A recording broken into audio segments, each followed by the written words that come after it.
Nagbabala ang pag-asa ng dangerous heat index levels sa 31 lugar sa bansa. Ang mga sumusunod na lugar na makikita sa inyong screen ay may heat indexes na mula 42 degrees Celsius hanggang 46 degrees Celsius.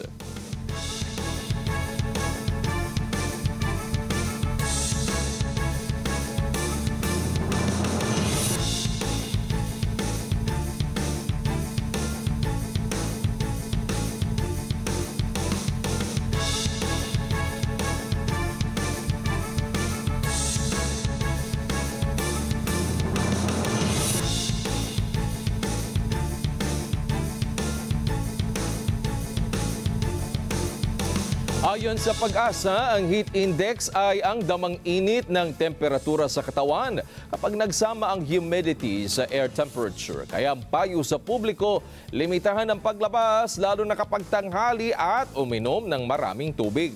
At kung naman hindi maiiwasan ang paglabas, magdala ng payong o sombrero at magsuot ng preskong damit.